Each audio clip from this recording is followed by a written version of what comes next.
No Tino Forsman PCB Boatsilta, morjes. Nyt lähdetään tällä videolla jatkamaan tätä venerakennusprojektia. Eli viime videolla puhuttiin vähän mitä tullaan tekemään ja noista työkalusta ja materiaaleista, mutta nyt lähdetään ihan oikeasti tekemään. Ja hommaan alkaa tietysti muotin pesulla. Eli jos nyt otetaan ihan tämmönen pikakertaus mitä ollaan tekemässä, niin täällä on pieni katamaran jollan muotti, josta lähdetään nyt rakentamaan venettä. Ja veneet rakennetaan aina tällaisen muotin avulla, joka on niinku peilikuva sitä itse venerungosta. Lähdetään siis sitä venerunkoa rakentamaan vähän niinku ulkoilta sisäänpäin. Eli ihan ensimmäinen asia, mitä siitä veneestä tehdään, on se veneen väri. Tässä on nyt tämmönen pianoismalliesimerkki. Eli tänne muottiin maalataan ihan ensimmäisenä gelcoat, joka on se veneen väri.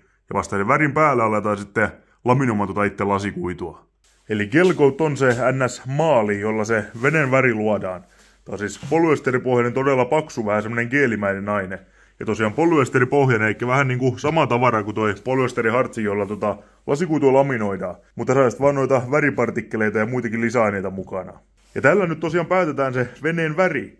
Mä en nyt vielä tässä kohtaa kerro mikä se on, mä näytän sit vasta kun tää purkki lähdetään avaamaan. Ja tosiaan te katsojat saitte päättää minkä värinen vene tässä tehdään. Eli tosiaan muotin pesulla nyt aloitetaan. Eli tänne kun laminoidaan se vene, niin sen jälkeen se täytyy sitten saada revittyä irti tästä muotista. Eli sinne lyödään todella hyvä vahakalvo, ettei se jämärä kiinni tähän. Ja tietysti ennen vahaamista täytyy pestä. Tää on todella likainen. Mä kävin hakemassa tän tuolta Ruissalon perukoilta yhdestä varastosta. Ja täällä on jotain tommoista hämääkin seittiä. Näyttää oleva jotain rotan kakkaakin. Eli tehdään todella hyvä pesu ennen kuin lähdetään tätä vahaamaan. Ja tää muotti on todella karussa kunnossa. Täällä on paljon halkemiini. Noi täytyy katsoa, että niihin ei vaan jää kosteutta makaamaan tonne. Pistää puhallusta tähän sen verran, että se on varmasti 100% kuiva.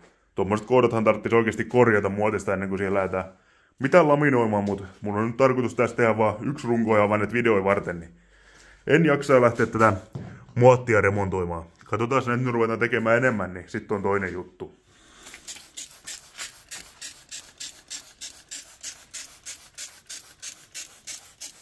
Siitä on ilmeisesti hetki, kun tästä on viimeksi kappale otettu. Ei paljon vahapintaa näytä siellä alla enää oleva. Yhtään ei helmeile toi vesi.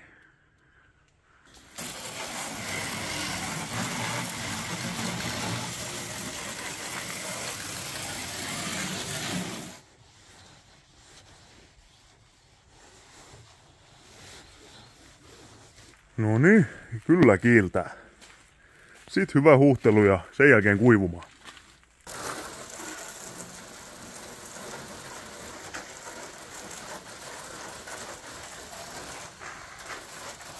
Noniin, sitten on huuhdeltukin. Nyt on 3 tuntia lämpäri huutanut, niin se on varmasti kuiva. Ja samalla on täällä tilassa nyt semmonen ehkä 18-20 astetta lämpöä, mikä on semmonen hyvä lämpö, kun tätä lähdetään vahaamaan. Ei kannata vahaamistakaan tehdä missä alle 15 asteessa, eikä missään nimessä myöskään laminointi. Eli 15 astetta on usein semmonen, mikä kannattaa pitää miniminä. Ja jos lähtee esimerkiksi laminointia vahausta tekemään semmoisen kylmän muottiin, niin se olisi taas huono homma. Eli täytyy kiinnittää huomioon, että myös se kappale ja ne pinnat, mitä laminoi, että myöskin ne on fiksussa lämpötilassa, eikä pelkästään tämä tila. Tää on kyllä niin järkyttävässä kunnosta muottia. Ja senhän pitäisi olla ihan niinku täysin kiiltävä. Tää on ihan matta ja täynnä naarmuja ja ihan valtavia kraatereja. Ja sehän kaikki sit niinku peilaa siihen itse kappaleeseen. Jos tämä muotti on matta, se on kun tähän lammataan, niin myöskin siitä veden rungosta tulee matta eikä kiiltävä. Eli jos oikeasti tehtäisiin kunnon kappaletta tai venettä, niin tämän pitäisi olla ihan prima kunnossa. Tähän vaatisi nyt kaikkien noiden rämmäleiden paikkaamiseen, sen jälkeen vesihionta ja puleraus, että tästä saa peilipintasen. Ja muotin irrotusaineitahan on muitakin kuin tämä vaha. Se riippuu vähän käyttökohteesta, että mitä kannattaa käyttää. Mä oon itse tottunut käyttämään vahaa ihan vaan sen takia, että mulla ei ole mitään tarkoitusta, että mä otan jostain tietystä muotista esimerkiksi monta 100 kappaletta irti, toisin kuin sitten taas venetehtaissa. Eli on olemassa myös semmoisia nestemäisiä irrotusaineita, jotka ruiskutetaan tänne, mutta niissä on usein semmoinen ongelma, että niistä tulee vähän kuin liiankin liukkaita, koska sehän on ihan järkyttävää huono asia, jos se kappale hyppää muotista irti jo ennen kuin se on valmis. Se voi lommahdella johonkin suuntaan tai ei välttämättä pidä sitten muotoaan. Eli liian liukaskaan se muotti ei saa olla. Mutta se mitä venetehtailu yleensä käytetään on se, että siellä ensin pestään muotti, sen jälkeen tehdään tämmönen mold sealer, eli se on tämmönen huokoslakka, joka tukkii noita pieniä huokosia, joita täällä maalissa on. Ja sen jälkeen se pinnotetaan. Eli pinnotehan on semmonen, että se niinku kiinnittyy tähän muotin pintaan ja luo sinne liukkaan pinnan. Eikä toimi vaan väliaineena siellä niinku esimerkiksi vaha. Pinnotteen etuna on se, että jos tämmöisen muotin ensin vetää huokoslakalla ja sen jälkeen kunnolla pinnottaa, niin sehän kestää siellä sitten monen kappaleen verran. Eli sinne ei tarvitse tehdä välivahausta. Sitten voi vaan koko ajan repiä kappaleita irti menemään. Toisin kuin sitten taas vahan kanssa. Eli vahaushan täytyy tehdä vähän niin kuin joka kappaleen jälkeen. Mä esimerkiksi itse nyt tämän vahan 5 kertaan. Eli 5 vahausta ja joka välissä kiilotus. Eli jos mä tästä nyt repäsin sen jälkeen yhden veneen irti, niin seuraavalla kerralla tätä ei tarvitse sitten 5 kertaa vahata. Voisi vetää vain kerran ja 2, niin se olisi varmasti riittävä. Mutta jos se muotti on pinnotettu kunnolla, niin ei tarvitse tehdä sitäkään. Ja vahathan on tietty sitten halvempia kuin tommonen pinnotusmenetelmä. Mutta sitten taas nimenomaan tehtaessa siinä pinnotusmenetelmä säästetään aikaa, ja aikahan on aina myös rahaa. Eli tämä Miracle vahapurkkihan maksaa karkeasti 30 € muistaakseni. Se jos nyt vasta huomasin, että tässähän on nimi muuttunut. No sen verran tuli netissä nyt tutkittu, että 3.0 on tosiaan uusi versio tästä. Missä ei lukenut, mitä täällä nimellä on tapahtunut valmistajalla, mutta tää on tosiaan uusi parempi versio. Ja tässä vanhassa onkin joku merkintä, että on may cause an allergic skin reaction. Tässä uudessa ei ole enää semmoista, että tai jollain tavalla turvallisempaakin ainetta. Voikohan tätä syödäkin sit jo? No, en lähde kokeilemaan, mutta joka tapauksessa kyseessä on Carnauba-palmusta tehtyä Carnauba-vahaa, jossa on ihan äärimmäisen hyvä tuoksu. Mut joo, tän mä vahan nyt täällä vanhemmalla, tutulla ja turvallisella vahalla. Mutta ennen sitä vahaamista mä käyn nyt täältä näitä kaikista pahimpia kohtia pakkausteipillä läpi. Eli esimerkiksi tämä, sieltähän näkyy ihan suora lasikuitu. Jos mä tohon nyt vetäisin lasikuitua uutta päälle, niin sehän jämppäisi tohon kiinni eikä irtoisi tästä muotista ikinä. Eli mä käyn pakkausteipin pistän näiden pahimpien osien päälle. Muottiinhan voi usein tulla tommosia hämähäkkejä, niistä ei aina oo haittaa. Mutta täällä on monia tämmöisiä, mitkä on niinku ihan äärimmäisen syviä onkaloita. Niin niihin mä veikkaan, että ainakin pahimpiin on pakko pistää vähän pakkausteippiä myös päälle. Sieltä tietysti jää sit pakkausteipistä jälki sinne runkoon, mutta se ei nyt haittaa tässä kohtaa, kun tästä ei tule mitään myytävää venettä. Eli pakkausteippiä ei missään nimessä tasoita tätä pintaa, mutta se luo kiiltävän pinnan, mihin tuo ei sit jämpää kiinni. Ja tämän reunalla ei niin paljon väliä ole, kun se leikataan suurimmaksi osaksi pois. Mutta sen laminointivaiheessa sen kuidu joutuu pistämään tänne asti. Ja se muutenkin eduksi, että saa pieni lippa, niin saa sinne hakattua vähän kiiloja ja on jotain, mistä sitä nostaa sitten irti, jos se on vähän tonne jämähtänyt kiinni. Ja mä pistän nyt varmuuden vuoksi, koska nämä on kaikki semmoisia paikkoja, mihin se kuitu voi napata niin kovin kiinni, että se on ihan yhtä puutoton muotin kanssa. Pakkausteippi estää sen. Ja sitten kun täällä on reunoissa asti tämmöiseen, tästä täytyy vetää pakkausteippiä ja surutta myös ton reunan yli. Koska tämmöiset kolot, mitkä on täällä pystypinnossa, niin ne on nimenomaan semmoisia, mitä ei missään nimessä saa olla. Tai se ei varmasti irtoa tuosta muotista. Ja tämä siis sen takia, jos meillä on tässä nyt esimerkiksi tämmönen veden muotti, ja tänne lähdetään laminoiman kappaleet, niin mitä jos täällä olisikin tuolla kolo? Sitten tähän laminoidaan kappale ja se lasikuitu mennään tuonne koloon. Nyt kun se lasikuitu on tuolla kolossa ja sitten lähdetäänkään nostamaan tätä irti täältä muotista, niin ei se lähde mihinkään. Siellä on lasikuitua tommosessa negatiivisessa kulmassa tuolla, se ei lähde ikinä irti sieltä muotista. Ennen kuin tämä muotti on laikattu tuolta ulkopuolelta rikki. Ja samasta syystä, jos joskus lähtee tekemään jotain kappaletta varten itse muottia, niin pystysuorat seinät on sen takia ongelma, koska jos se seinä on inaankin negatiivisessa kulmassa, niin se kappale ei tule ikinä sieltä irti. Sen takia kaikki pystyseinätkin pistää yleensä pieneen kulmaan, ihan vaan varmuuden vuoksi.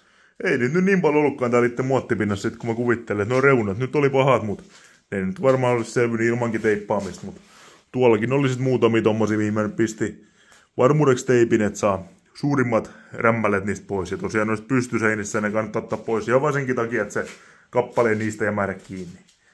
Nyt lähdetään vahaamaan. Niin ja vahasta vielä sen verran, että sen täytyy tosiaan olla muottivahaa, mold release wax. Ei voi käyttää ihan mitä vaan auton tai veneen perusvahaa. Ihan vaan sen takia, koska toi polyesterhartsin styreeni on semmoista, että luultavasti no ihan perusvahat ei sitä kestä. Eli täytyy olla muottivahaa. Mä teen ton vahan levityksen ja kiilotuksen kummatkin tämmöisellä, onko tää nyt sit mikrokuituliinaa? Kiilotusliina nimellä taisi olla. Tuommoinen 100% puuvillaliina olisi kaikista paras. Eli mahdollisimman pehmeä rätti, ja siis tärkeintä siinä on se, että se on täysin nukkaamaton. Mä vedän tän varmaan niinku 4 osassa, eli ensin vaha tohon alueeseen, ja siinä saa melkein heti alkaa sitten sitä kiilottamaan, ettei tuo vaha kerkeä kuivumaan. Sitten seuraava 1/4 alue, vahaus, kiilotus, seuraava 1/4 alue, vahaus, kiilotus, ja viimeisen sama homma. Sekin on koko vene vedetty kertalleen, mä pidän pienen tommosen puolen tunnin tauon. Sen jälkeen seuraava kerros, taas puolen tunnin tauko, seuraava kerros. Ja mä luulen, että mä vedän, en ehkä nyt ihan 5 kertaa, mutta koska tämä muotti on ihan järjettömän kamalassa kunnossa, niin vähintään 3 kertaa tätä täytyy vetää. Jos olisi ihan primo kunnossa oleva muotti, niin ihan kertavahauskin voisi riittää. Mutta yleensä kannattaa minimissä se 2 kertaa tehdä ihan vaan sen takia, että sitä vahaa on ihan varmasti joka ikisessä nurkassa. Ja myös sen jälkeen, kun muotti on vahattu, niin sitten ennen kuin sitä kelkouttia lähtee tänne levittämään, niin siinä kannattaa pitää muutaman tunnin. Yleisöohjeet taitaa olla, että vuorokausi tarvitsisi odottaa se vahauksen jälkeen ennen kuin levittää kelkouttia. Ihan vaan sen takia, että se vaha kovettuu tonne varmasti. Ja hei, tää veneprojekti-videosarja on tehty kaupallisessa yhteistyössä Kevytrakentajan verkkokaupan kanssa. Kevralta löytyy kaikki luitumuovirakentamisen tarvittavat materiaalit ja työkalut. Löytyy vahat, polyesterihartsit, kovettajat, topcoatit, gelcoatit, lisäaineet, lasikuitumatot ja kaiken tämän lisäksi heiltä löytyy oikeasti kevyeseen rakentamiseen tarkoitettuja materiaaleja. Eli muun muassa hiilikuidut, epoksit, PVC-vaahtolevyt ja tällaiset. Eli ei pelkästään tätä lasikuitutavaraa, vaan oikeasti kun lähdetään rakentamaan jotain oikeasti kevyttä, niin myös siihen tarkoitettua parempaa tavaraa. Eli ensi kerran kun lähdet tekemään luitemuovista jotain tai korjaamaan jotain olemassa olevaa tavaraa, niin muista katsoa Kevytrakentajan verkkokaupan tarjonta. Eli rätistä taittelee tommosen nätin tyynny itselleen ja sitten ei muuta kuin ottaa vaha rätti ja lähtee levittämään.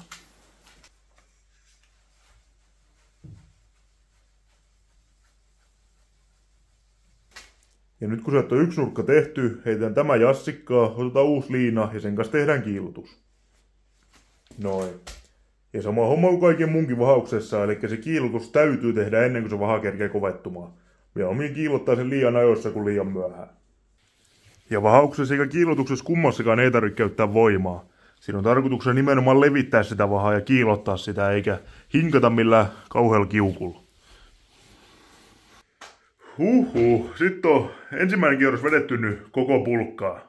Ja täytyy sanoa, että jos itse lähdette tämmöistä projektia tekemään, niin ottakaa huomioon toi työergonomia.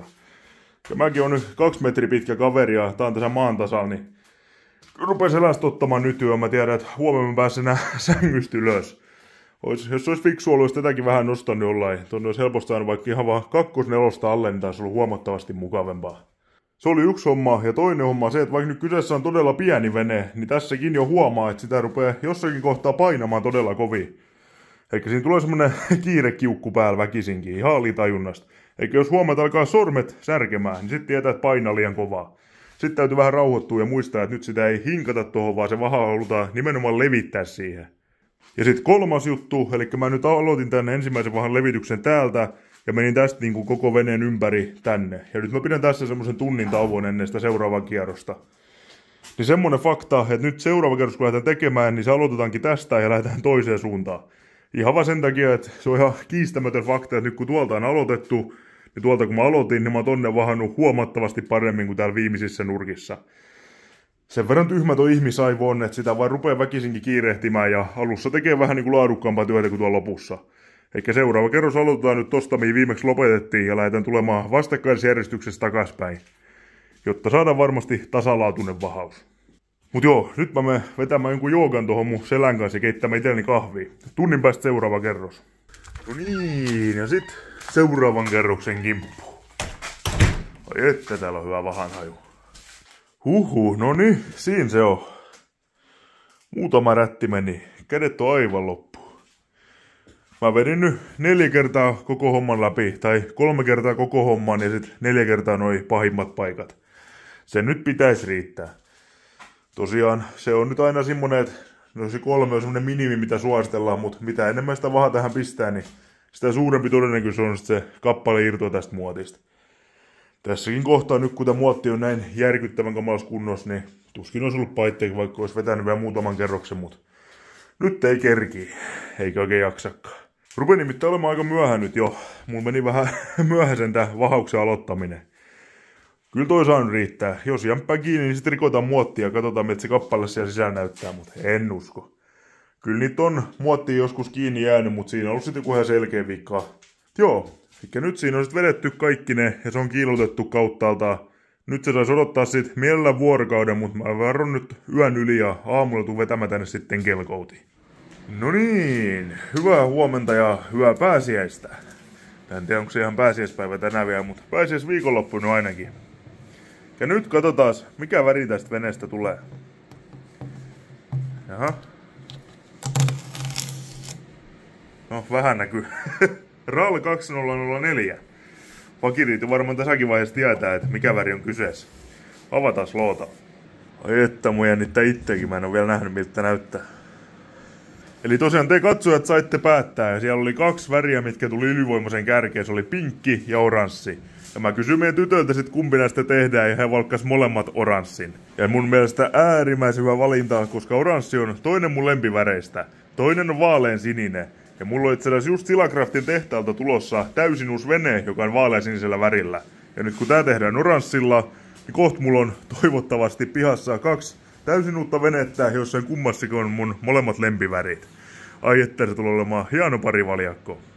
Tosiaan vahaukset on nyt suoritettu ja täällä on tilassa nyt ollut muutaman tunnin semmonen 18 astetta lämpöä. Ja lämpäri oli myös puoltamassa tuolla muotin sisässä, ettei tää muotti missään nimessä ole kylmä.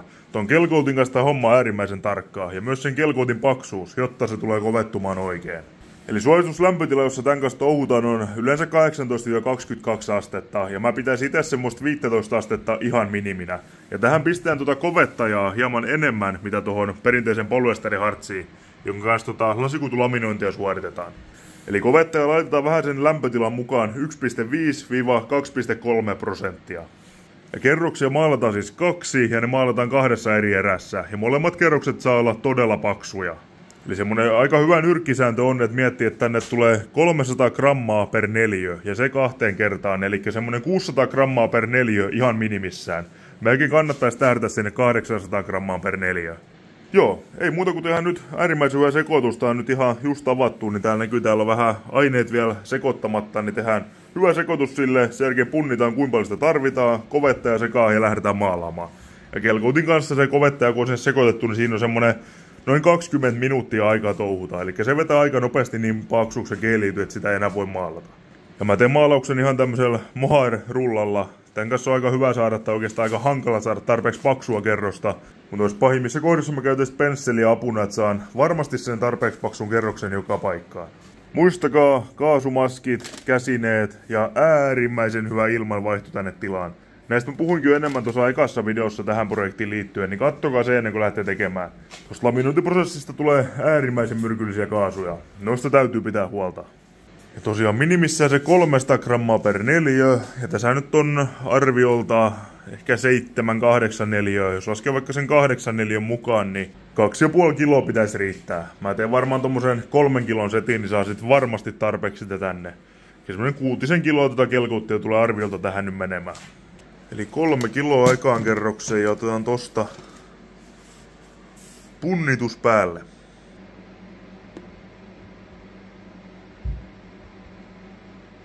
Noin, siellä on tasan 3 kiloa nyt ämpärissä ja sit vaan kovettaja perään.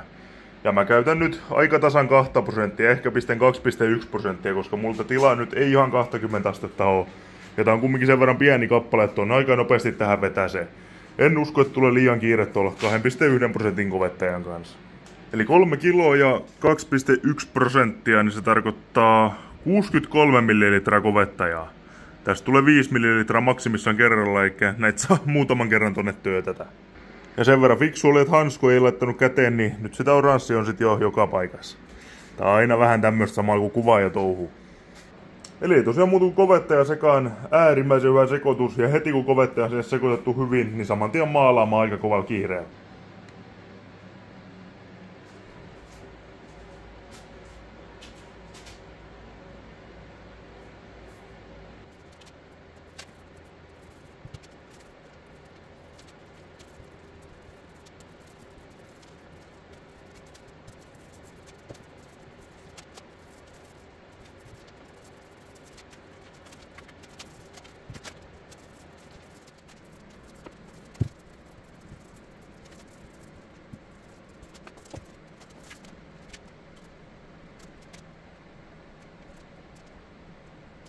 No niin, semmonen 25 minuuttia siinäkin meni, vaikka pieni pulkka kyseessä. Vähän kiire meinas tulla. Ja 3 kiloa oli vaan liian vähän. En mä nyt alkanut sitä lisää tekemään, mutta täällä näkyy selvästi kohti, mistä vähän toi musta muottipinta vähän paistaa läpi. Ja se on huono. Olisi ollut parempi, kun olisi ollut semmonen 0,5 kiloa enemmän tavaraa, jos on tästä ekasta kerroksesta vielä paksumman. Koska nimenomaan tää eka kerros kannattaa tehdä äärimmäisen paksuksi. Koska toinen kerros sieltä ei näy tuota mustaa sitten läpi. Tämä eka kerros on helppo saada niinku paksuksi, mutta sitten kun sitä toista kerrosta vetää, niin siinä on niinku ihan sokea, että missä kohtaa sitä oikeasti on paljon ja missä vähän. kun sieltä ei paista mitään enää läpi. Mun täytyy nyt vaan tarkasti ottaa, mä otan siihen toiselle kierrokselle nyt sit 3,5 kiloa ja levitän sen tasaisesti tähän koko pulkkaan, niin sit pitäisi riittää. Tai voi olla, että otan jopa vähän enemmän. Mun nätti väri se on, todella hieno. Ihan just tää mun lempisävyinen oranssi. Joo, nyt vaan kato, täällä on lämmitys kunnossa, täällä pysyy lämpöä ja sit mä vaihdan tuon tuulettimen tosta tohon alipaineimuuri, mikä saa rupea vaihtamaan täältä ilmaa pois, niin ei tuu Styrenin tonne taloon sisällä. Tää saa olla tässä nyt semmosen 3 tuntia ja sen jälkeen vertaa se toinen kerros. Niin ja tärkeä homma myös tänne täytyy saada puhallus tänne kappaleen sisälle. Eli Styrenihan on sen paksu kaasu, mikä kertyy aina näihin alakuoppiin, eli esimerkiksi just tänne kölikuoppaan. Ja se ei saa jäädä sinne makamaan, toi ei kovetu ikinä. Eli tänne täytyy saada myös pieni puhallus, joka puhaltaa ne Styrenin pois täältä muotista. Usein sen takia muotit on just käännettäviä, että ne saadaan käännetty sivuttain, niin se Styreni pääsee vähän niinku valumaan sieltä pois.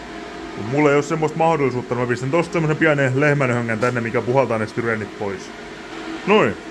Alipaneimuri ottaa alhaalta kaasua pois valtavalla voimalla. Ylhäältä tulee uutta kylmäilmaa tilalle ja täällä on puhalle, mikä puhaltaa tänne kappaleeseen lämmintä ilmaa ja samalla niitä Styreneitä pois täältä.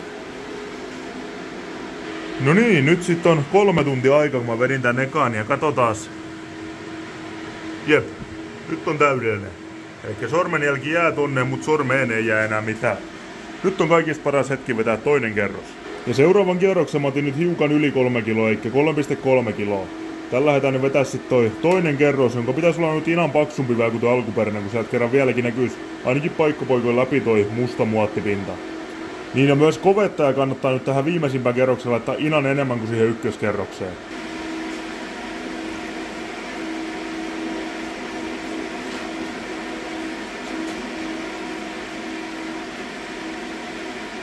Se saa tosiaan siinä nyt paukkua taas sen 2-3 tuntia ja taas kun pinta on semmonen, että siihen jää sormen jälki, mutta ei tarttu sormeen mitään, niin siinä kohtaa siihen voisi alkaa sit laminoimaan sitä ensimmäistä pintalasikuitukerrosta. Kyllä on kovat Styrenin kärryt taas. Vaikka mulla on toi tuolla, mä muista kuinka monta kuutio minuutissa toi nymi, mut aika rajun kokoinen toi alipaineimmuri, niin kyllä se vaan tonne himan sisällekin se Styrenin kärry vaan väkisin tulee. Keittiöhän tässä on suoraan yläpuolella, niin joo, mä lähden nyt leikkaamaan ensimmäistä lasikuitumattoa tätä projektia varten, mutta täytyy jatkaa siitä vasta seuraavalla videolla. Tää alkaa olla sen verran pitkä video nyt jo. Kiitos, että oot kattonut videon loppuun asti. Muista, että kommenttiaiheet ja laita kanavatilaukseen. Me nähdään taas seuraavalla videolla. Morjes!